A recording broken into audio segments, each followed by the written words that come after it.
Olá, que bom estar aqui mais uma vez, poder compartilhar com a ministração da nossa aula da Escola Bíblica Dominical. É um privilégio poder falar das maravilhas de Deus. Nós estudamos na aula passada sobre Cristo é a nossa reconciliação com Deus. Tratamos na aula passada sobre a questão de Cristo morreu na cruz do Calvário e ali ele aboliu a lei, aonde derrubou o muro da separação entre judeus e gentios. E hoje nós estaremos estudando a nossa lição número 8, que traz como a temática edificados sobre o fundamento dos apóstolos e dos profetas.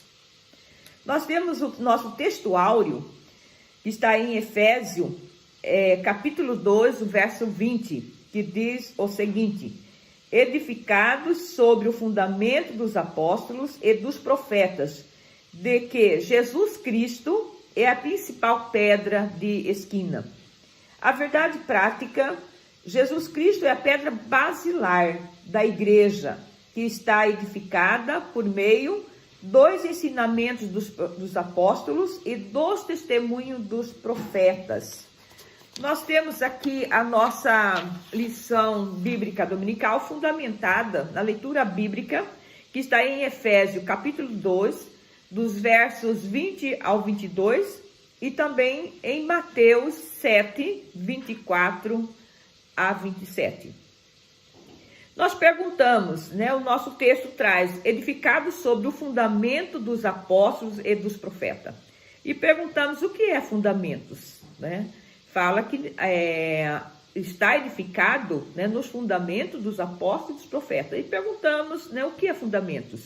Nós sabemos que o fundamento significa base, é um alicerce, a estrutura. Podemos olhar, por exemplo, na questão de uma construção de uma casa. Quando ela está pronta, nós não conseguimos enxergar, ver o alicerce, mas ela está fundamentada, ela está estruturada numa base que é o alicerce, e esse é o fundamento da casa.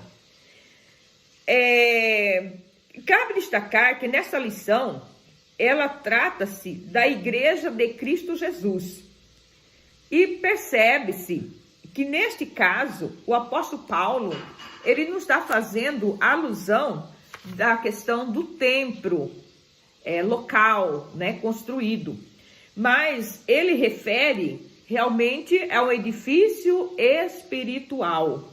Então, é nessa questão que nós iremos estar trabalhando.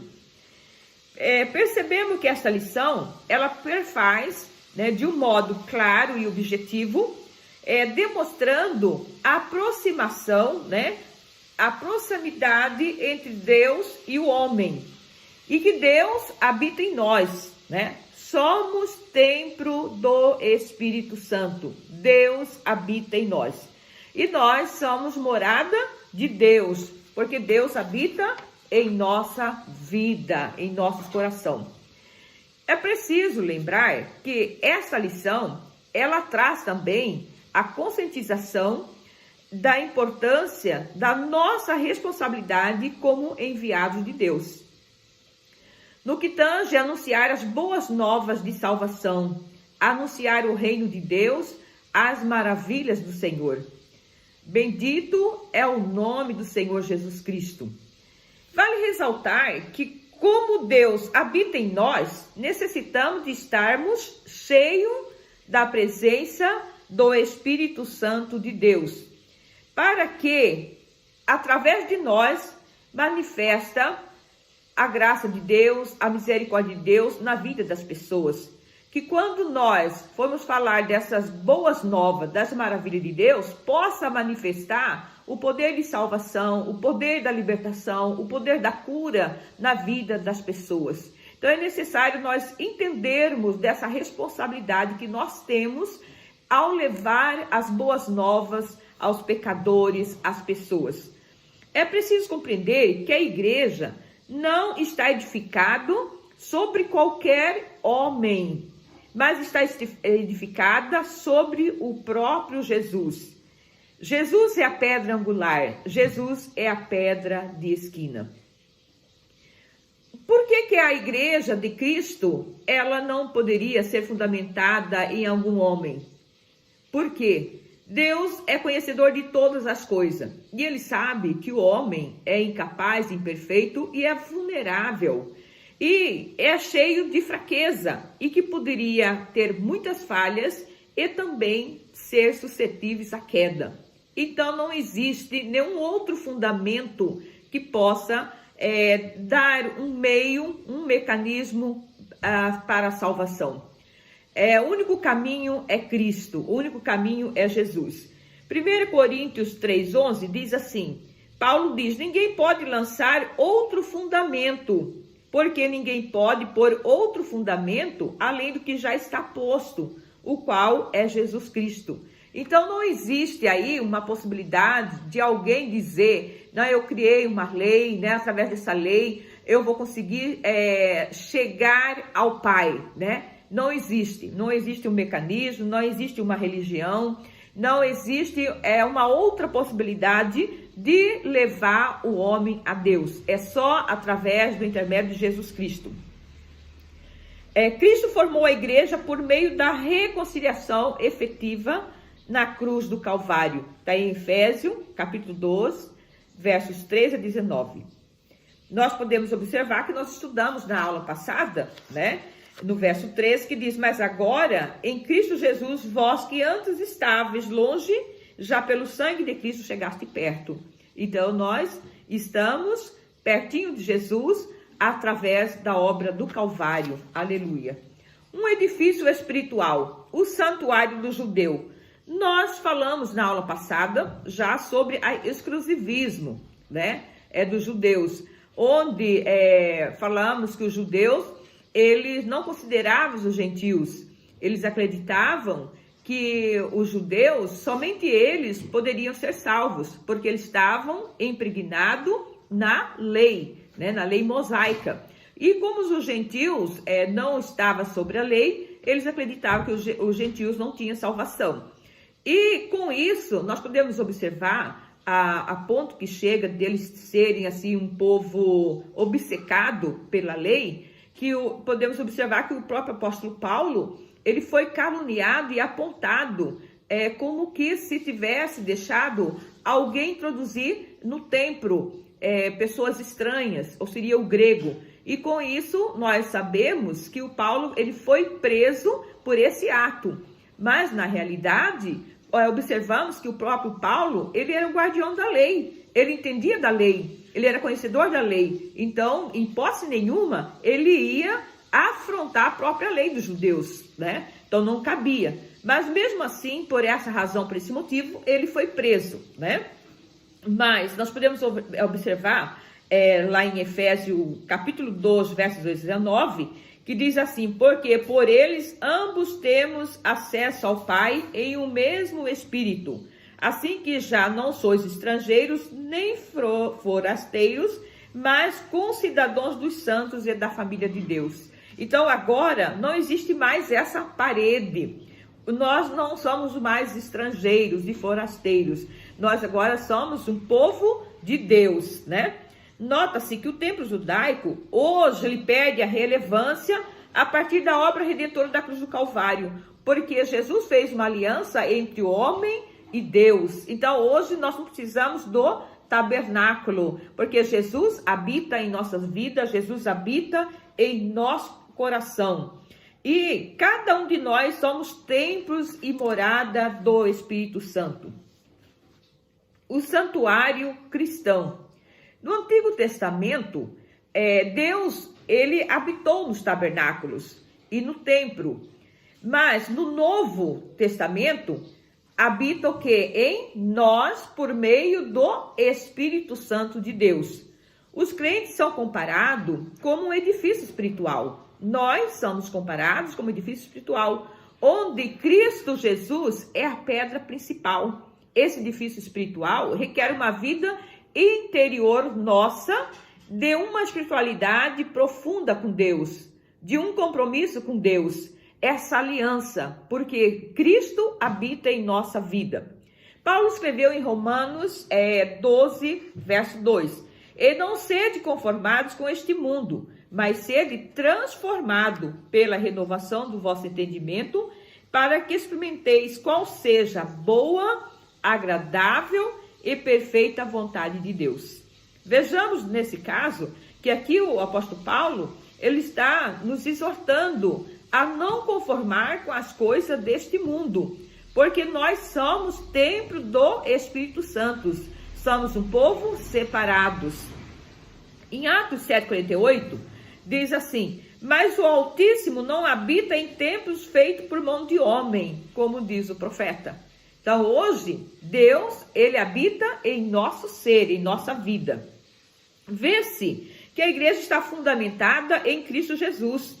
Pedro descreve que essa pedra foi rejeitada pelos homens, mas eleita e preciosa para Deus. Os homens rejeitaram essa pedra, não aceitaram, jogaram, né, a pedra. Mas aqui nós podemos observar que através dessa pedra, né, Jesus, ele nos fez o quê? Um povo eleito, precioso para Deus.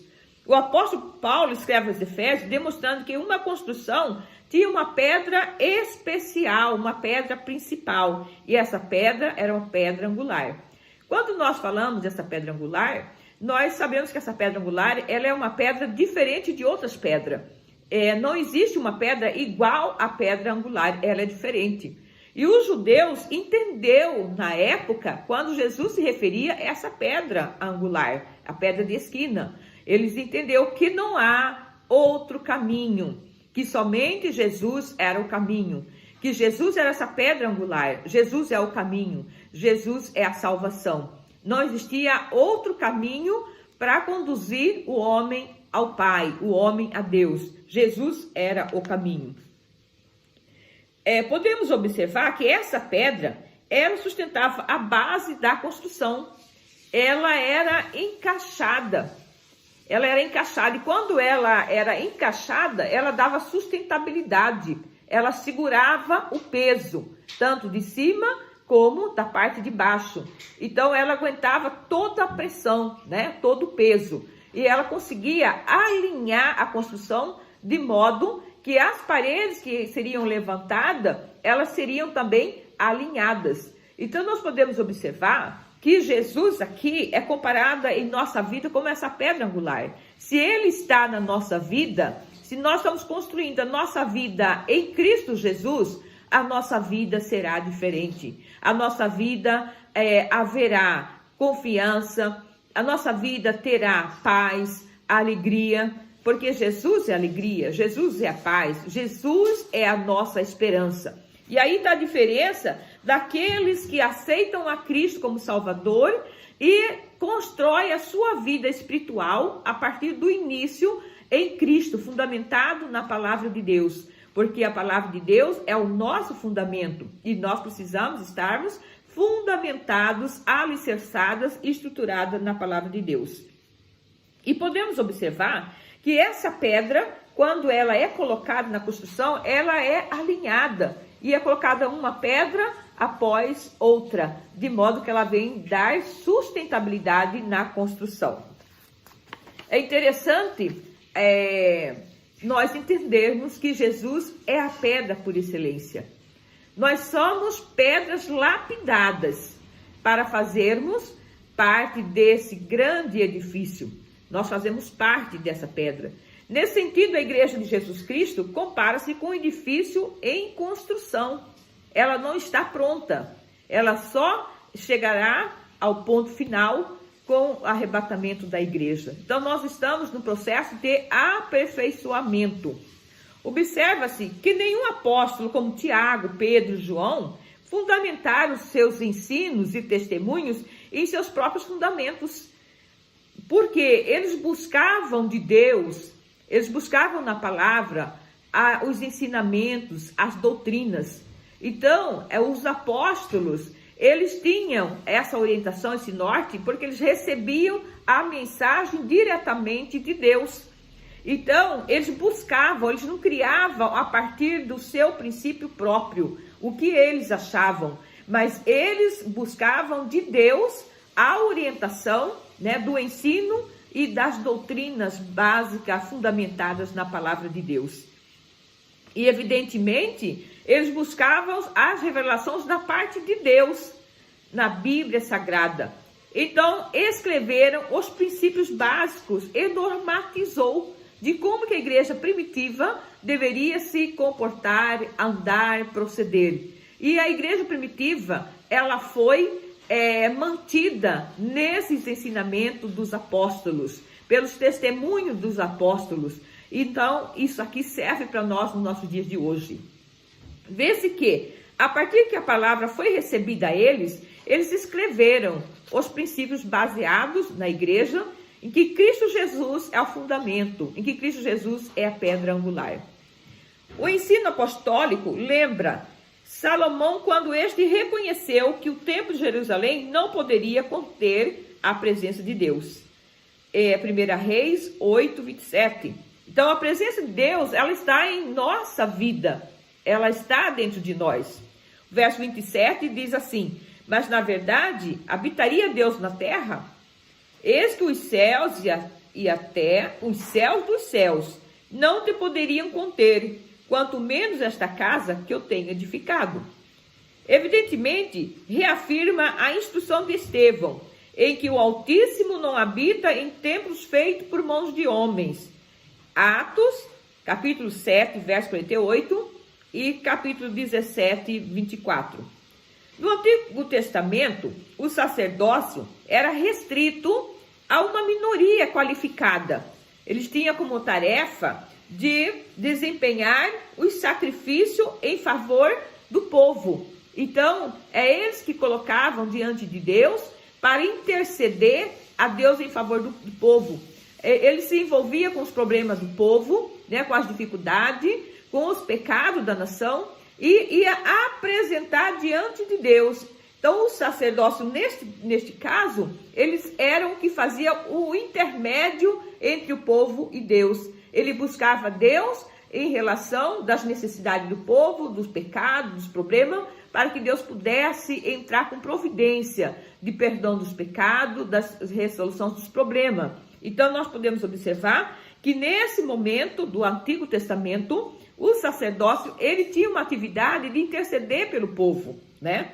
O sacerdote que dirigia a Deus, levando todos os problemas, pecados das nações, diante de Deus, para expiação do pecado das nações.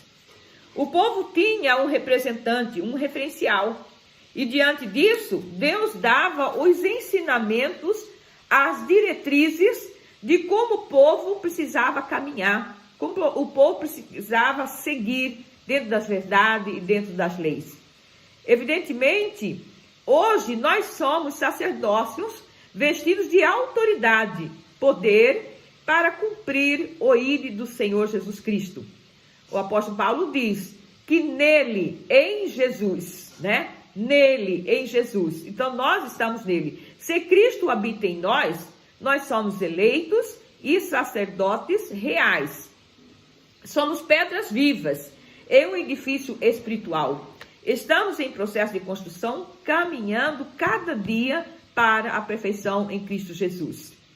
Todos os cristãos devem ter uma vida santa, pautada na palavra de Deus. Como Deus habita em nós, precisamos praticar boas obras, dar testemunho de que Deus está em nossa vida. Em Hebreus, capítulo 13, verso 16. Amando-os uns aos outros.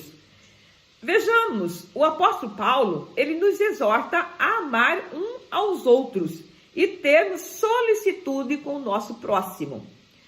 Amarmos uns aos outros não é questão de sentimento, é simplesmente ter o sentimento de piedade, sentimento de dó, de compaixão, mas é na questão de atitude, amar o próximo, sentir a necessidade do próximo, olhar para o próximo com olhar de compaixão, com olhar de misericórdia. É isso que o apóstolo João está nos advertindo. 1 João 4,7 diz: amados, amemo-nos uns aos outros, porque o amor é de Deus, e qualquer que ama é nascido de Deus e conhece a Deus.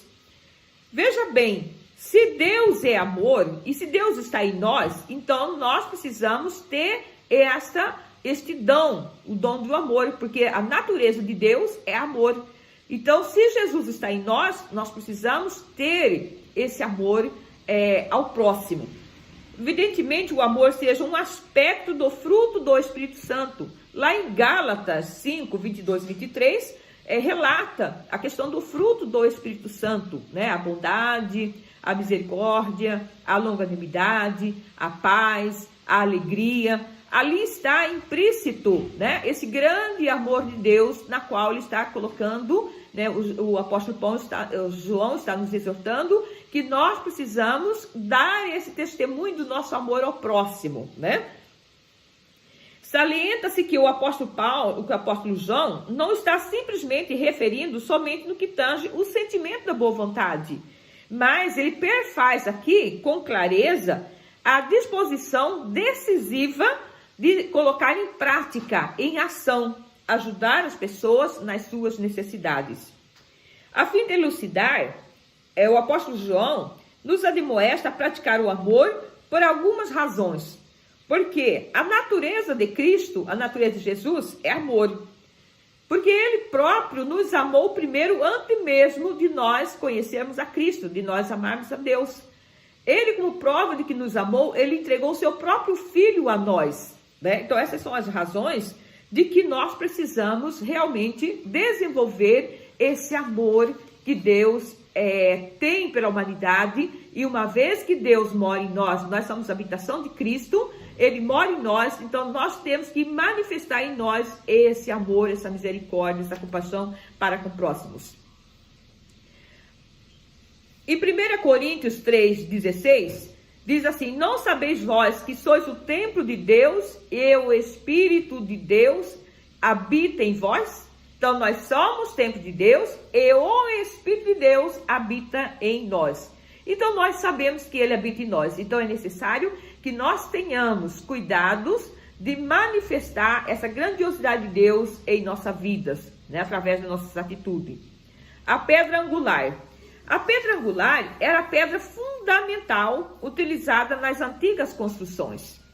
Ela era a primeira pedra a ser assentada na esquina do edifício, formando um ângulo reto entre duas paredes. Então, a pedra angular, nós sabemos que ela é encaixada entre uma parede e outra, para que ela possa dar sustentabilidade, né? Sustentáculo na construção do edifício, de modo que ela vinha dar um norte na questão dos levantamento das paredes, alinhamento nas paredes, alinhamento nas construções. Então, essa pedra, ela vem trazer um edifício com estrutura, um edifício, uma construção com base, né, alinhadas.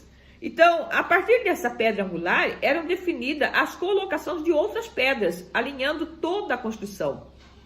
Nós observamos que essa pedra, como nós colocamos, ela era uma pedra diferente. Ela não era colocada em qualquer lugar. Ela tinha um lugar específico que ela pudesse ser encaixada, aonde ela ia sofrer toda a pressão, todo o peso da construção, né? Então ali ela era como a base, né, da construção. Veja em Atos 4:11. Ela é a pedra que foi rejeitada por vós, os edificadores, a qual foi posta por cabeça, de esquina. Vê-se que a pedra fala sobre a característica de Jesus. Podemos observar que as coisas de Jesus é simples. Ele usa coisas simples para que o homem entenda quem é Jesus. A Bíblia perfaz várias colocações, analogia de Jesus. Ele compara Jesus como pão, eu sou o pão. Compara Jesus, eu sou a água. Compara Jesus, eu sou o caminho, eu sou a porta. Eu sou a pedra, eu sou a rocha. Ele usa a analogia de modo que o homem possa compreender quem é Jesus, né? O poder de Jesus. O que Jesus faz em nossa vida? A característica de Jesus, né? Jesus é a pedra que rejeitaram, mas Jesus diz assim: eu sou a pedra angular. Entende-se que quando Jesus referia aos judeus, eu sou a pedra, ele estava dizendo, eu sou o caminho. Não há outro que possa suportar esse peso. Não há outro que pudesse cumprir toda a lei mosaica. E Jesus comprou cabalmente essa lei, né? A pedra é Jesus. Jesus é a base, é o fundamento, é o alicerce. Tudo deve ser construído sobre essa pedra, para que ela possa ter fundamento, para que ela possa ter estrutura. Atos 4:12 diz assim, em nenhum outro há salvação, porque também debaixo do céu nenhum outro nome há, dando entre os homens, pelo qual devamos ser salvos. Então não existe outro caminho. Jesus fez várias analogias. Eu sou o pão, eu sou o caminho, eu sou a água, eu sou a porta, eu sou a rocha, eu sou a pedra. Porque ele está dizendo, eu sou o caminho. Ninguém pode chegar ao Pai se não for através de mim, né? Então, não existe outro caminho, não existe outro mecanismo, outras religiões, né? Outra lei que possa conduzir o homem, a humanidade, ao Pai. Podemos praticar caridade, ajudar os pobres, atender às necessidades dos menos favorecidos, mas isso não nos dá o direito de ser salvo. Isso não nos dá a garantia de nós chegarmos ao Pai. Precisamos reconhecer que Jesus é o Salvador, que Jesus morreu na cruz do Calvário e é através do intermédio dessa obra redentora da cruz do Calvário que nós podemos ter acesso ao Pai. Vale ressaltar que só existe salvação por meio de Jesus Cristo. Só através dele nós podemos chegar ao Pai. Não existe outro caminho. João 3,16. Porque Deus amou o mundo de tal maneira que deu seu Filho unigênito para que todo aquele que nele crê não pereça, mas tenha vida eterna. O item 4. Cristo, a pedra principal. Rejeitaram a pedra principal. Sabemos que a igreja está fundamentada, alicerçada em Cristo Jesus. Que Cristo é a pedra principal, é a pedra da esquina, é a pedra angular. Atos 4:11 diz, ela é a pedra que foi rejeitada por vós, os edificadores, a qual foi posta por cabeça na esquina, rejeitada pelos edificadores, mas foi posta como cabeça de esquina. A pedra que os construtores rejeitaram, essa veio a ser a principal pedra angular. Isto procede do Senhor e é maravilhoso aos nossos olhos. Este é o dia que o Senhor fez. Regozijemo-nos e alegremo-nos nele. Salmos 118, versos 22 ao 24. Ele vai além. O próprio Pedro viu nessas palavras um amor, né, particular demonstrado por Deus ao seu povo. Quando ele diz assim, isto procede do Senhor e é maravilhoso aos nossos olhos. Ele vai além e conclama o povo a perceber essa maravilha desde o amor que procede primordialmente de Deus. Isso que é importante nós observamos, né? A grandiosidade de Deus. Por isso, ele enfatiza que a origem dessa maravilha, realidade, é o desejo do Senhor de fazer aliança entre Deus e o homem, é de habitar em nós, habitar em nossa vida, né? Então, é preciso ter uma percepção, um entendimento dessa realidade. Por isso, ele usa a ideia de olhos que contemplam no sentido muito mais das mentes que refletem sobre essa verdade, né? Na sua primeira carta, no capítulo 2, no verso 6 a 10, ele se reporta a essa pedra rejeitada pelos construtores. Ele fala sobre essa pedra. Vê-se que apesar dos principais líderes do mundo religioso de Israel ter rejeitado a Cristo, ele nos é dado porque o Pai tem um apreço diferenciado por aqueles que são deles. Então, o povo rejeitaram, né? O povo rejeitaram. Mas esse grande amor de Deus, né? Ele olhou para nós e nos alcançou. 1 Pedro 2,9 diz assim, vós, porém, sois raças eleita, sacerdócio real, nação santa, povo de propriedade exclusiva de Deus, a fim de proclamarmos as virtudes daqueles que vos chamou das trevas para a sua maravilhosa luz. Olha que bonito, né? Deus nos elegeu, nos fez sacerdócio seu, né? Nação santa. E hoje nós somos vestidos dessa autoridade de Deus, com o intuito de levar as boas novas, falar do reino de Deus. Bendito é o nome do Senhor Jesus. Aleluia. Ele é o grande, imensurável, incomparável amor de Deus pela humanidade. Não tem como medir a profundidade desse amor para com a humanidade. Em Mateus 7, 24, todo aquele, pois, que escuta essas minhas palavras e as pratica, assemelhar-lo-ei ao homem prudente que edificou a sua casa sobre a rocha. Nós conhecemos esta parábola, né, da casa construída na areia, né? A casa construída na rocha. Deparamos hoje como cristãos sem conhecimento da palavra, sem oração e sem experiência com Deus. Como vai construir a sua casa? Vai construir a sua casa na rocha ou vai construir a sua casa na areia? Se for construir a casa na areia, na rocha, precisa mudar de comportamento, né? Precisa buscar Deus, precisa entender a palavra, estudar a palavra do Senhor. Então precisamos mudar de comportamento, andar com Jesus, falar com Jesus, viver com Jesus. Nós temos aqui que antes de nós convertermos, nós andávamos pelo caminho e nos apoiávamos em várias coisas erradas. É aquilo que nós aprendemos, talvez as crendices, né? Mas quando nós aceitamos Jesus, nós passamos a ter a luz de Deus sobre a nossa vida. Nós passamos a termos a receita de Cristo, que é a palavra de Deus, né? Então, necessário se faz construir a nossa vida na rocha, que é Cristo, que é o fundamento da nossa fé. Às vezes passamos por situações difíceis, adversas, e vem a tempestade, vem os vendavais, mas nós permanecemos firmes, porque estamos construída a nossa casa na rocha, né? Construída a nossa casa em Cristo.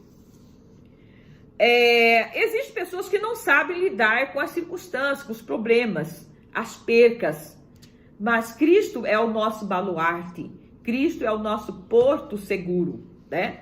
Nós podemos observar que para construir a casa na areia é muito fácil, não há obstáculo, não tem dificuldade, rapidinho nós construímos a casa. Podemos observar que o projeto da casa, ela pode ser um único projeto. E podemos construir de duas modalidades, construir na areia e construir na rocha. Construir na areia, rapidinho ela está pronta. E quando nós olhamos para as casas, elas são iguais. As casas são iguais, mas o que a gente vai ver é a estrutura da casa, é o fundamento da casa. Nós podemos entender que para construir a casa na rocha é preciso cavar, é preciso arrancar tudo que vai ser impedido, né? Nós temos que cavar, às vezes encontramos pedra, encontramos terrenos duros, então vamos levar horas cavando para podermos fazer os alicerces da casa. Enquanto quem constrói essa casa na areia, rapidinho ele constrói, porque não tem obstáculo, não tem rocha, não tem pedra, não tem terreno duro, né? Então é fácil. Mas o cavar, ela leva dias para cavar a casa para ser construída na rocha, porque ela tem um obstáculo a ser vencido, né? Então, vai gastar mais tempo fazer essa casa, mas podemos observar que o resultado é duradouro, né? Então, devemos cavar até chegar na rocha, que é Jesus Cristo, através da oração, através do estudo da palavra de Deus, através do jejum. Assim é a vida do cristão, que constrói sua vida sem estar fundamentada em Cristo. Vem o vento, vem o vendaval e derruba e cai. Mas aquela que constrói a sua casa na rocha, vem o vento, vem a tempestade, mas ela permanece firme, né? Então, todavia, aquele que ouve e obedece a palavra de Deus, sua vida é edificada na rocha, que é Cristo Jesus. Então, aquele que ouve e obedece, né, é construído na rocha, mas aquele que ouve e não obedece, a sua casa é construída na areia. O fundamento dos apóstolos e dos profetas. Conceito dos apóstolos. O conceito dos apóstolos, que no caso, são enviados e mensageiros de Deus, né? Aqueles que foram separados para esse ministério. Todo apóstolo é centrado na natureza da missão de Cristo, que foi enviado para ser o Salvador do mundo. Em Hebreus 3, versículo 1. E a 1 João 4, 14. Efésios 4, 11. Ele mesmo deu um para apóstolos e outros para profetas, e outros para evangelistas, e outros para os pastores e doutores. Vejamos que no Evangelho de Mateus, Marcos e Lucas, reporta a questão dos 12 discípulos escolhidos por Jesus, que está se referindo lá em Mateus, capítulo 10, versos 2 a 5, Marcos, capítulo 6, verso 3, e Lucas, capítulo 6, verso 13. Eles foram testemunhas oculares do ministério, né? Morte e ressurreição do nosso Senhor. Então era ministério onde eles participaram, onde eles presenciaram. Atos, capítulo 1, verso 21 e 22. O apóstolo Paulo, nós observamos que ele foi escolhido pelo Senhor Jesus para ser também o apóstolo enviado, né? Como ministro da palavra de Deus.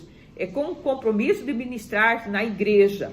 Atos, capítulo 6, 12 e 4. Portanto, nesse aspecto, os apóstolos são aqueles que foram comissionados por Cristo para a igreja primitiva, levar a mensagem de Cristo, os ensinamentos, as doutrinas, né, o fundamento. Diante disso, vê-se que o propósito de Cristo é que a presença e o poder de Deus seja manifesta em nossa vida. Que através do poder de Deus nós possamos alcançar as almas para o reino de Deus, possamos libertar as vidas, né? Fazermos as nossas orações de modo que a nossa oração seja ouvida e Deus atende às nossas orações. É importante frisar que o apóstolo Paulo, ele está se referindo aqui a um edifício espiritual, onde elas têm a base, a estrutura em Cristo Jesus.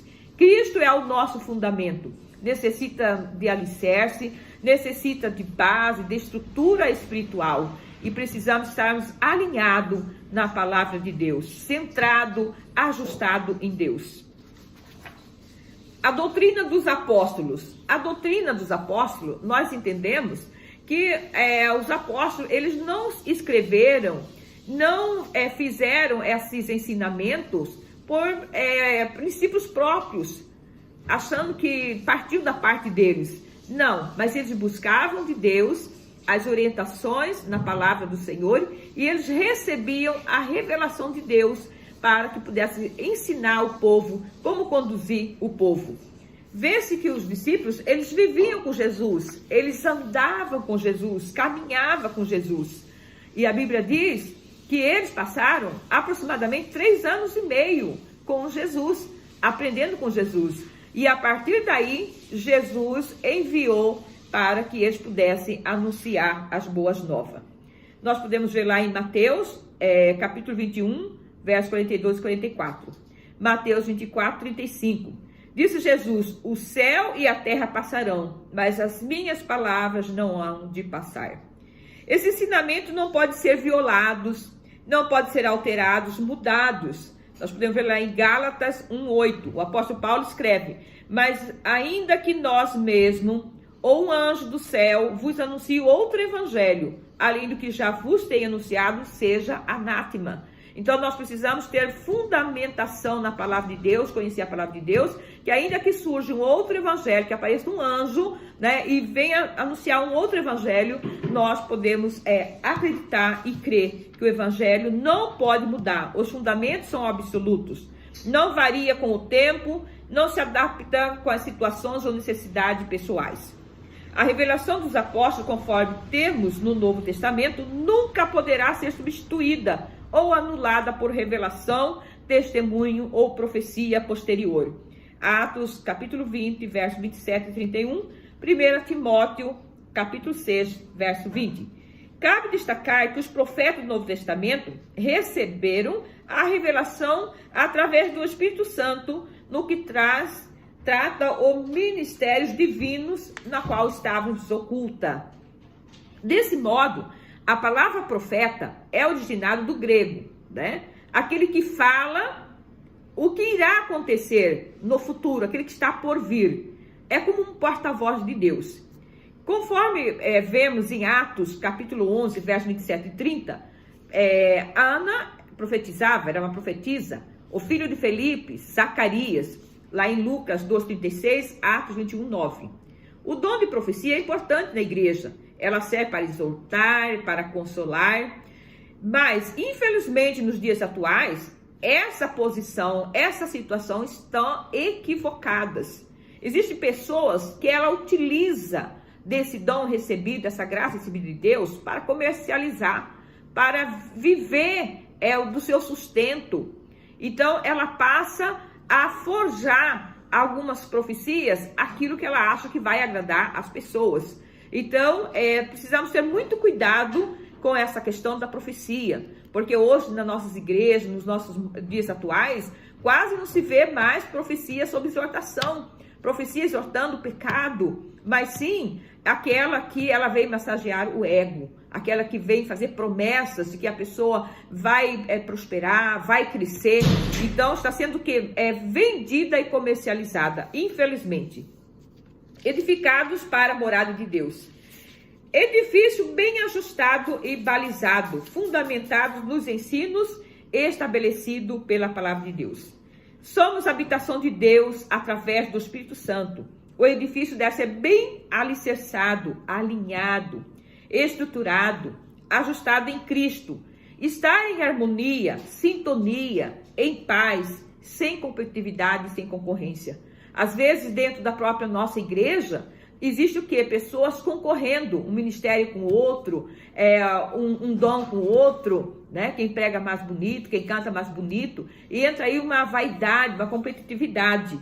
Mas isso não pode estar implícito em nós, porque nós somos templo do Espírito Santo de Deus. E se Deus habita em nós, isso não pode ter esse comportamento, porque Jesus é a justiça, Jesus é a verdade.